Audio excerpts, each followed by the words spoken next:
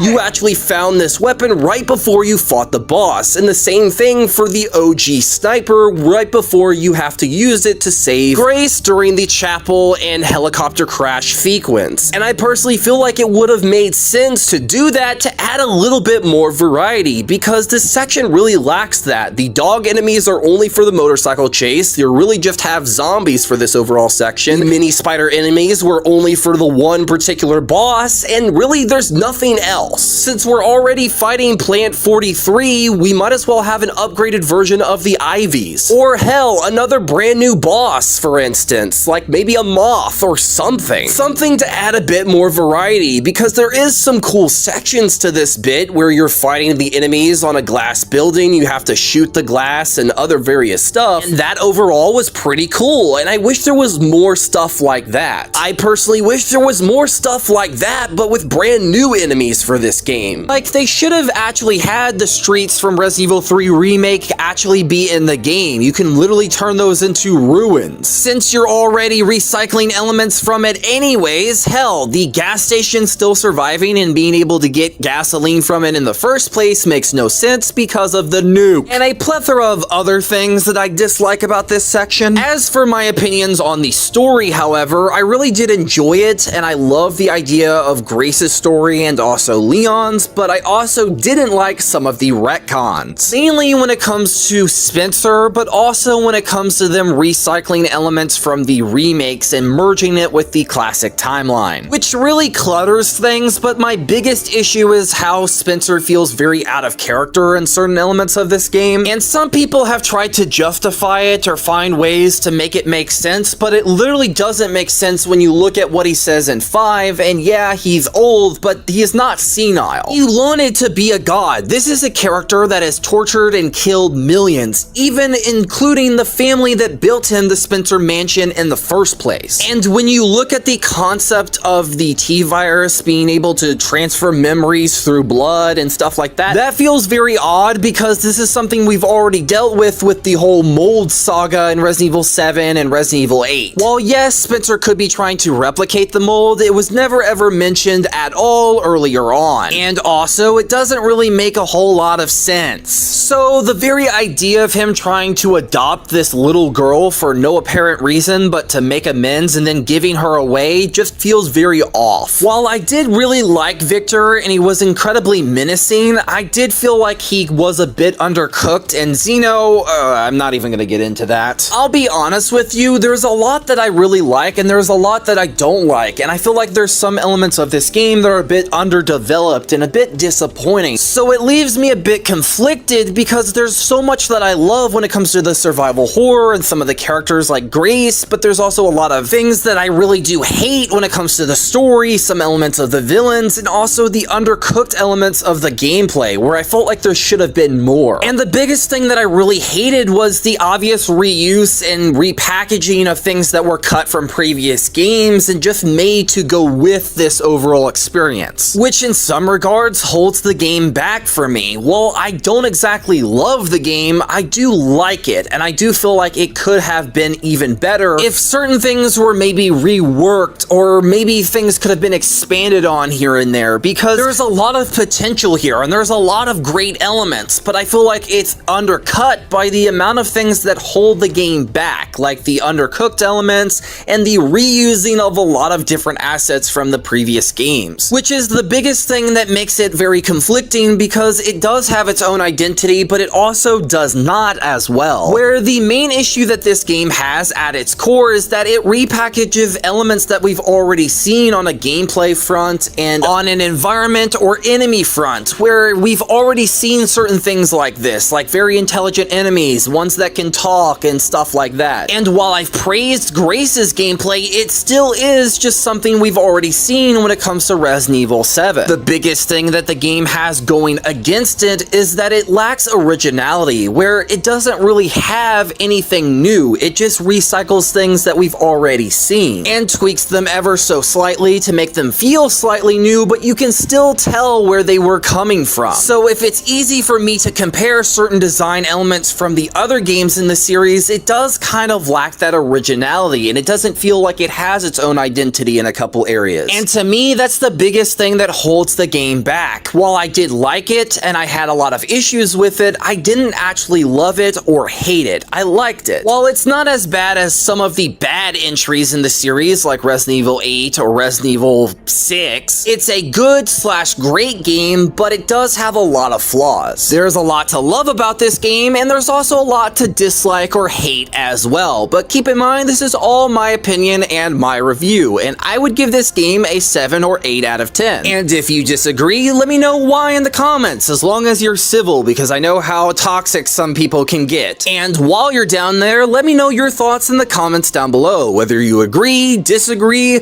or have some of your own thoughts as well. Let me know in the comments. And while you're here, make sure to like this video if you do enjoy, or change it to a dislike if you didn't. It's perfectly fine. And if you are new to this channel, make sure to subscribe and hit the bell notification button to be notified whether I upload, which does actually help out the channel and me when it comes to the bloodlust that is the YouTube algorithm. I do a bit of walkthroughs, gaming ideas videos, and cover a multitude of different content, whether it's Devil May Cry, Resident Evil, Darksiders, or any other content under the sun. You can check out some of those videos linked right here. Have a good rest of your guys' night, morning, afternoon, or whatever it is for you in the world. Easter is coming up sometime soon, so have a happy holiday. Peace out. Bye-bye.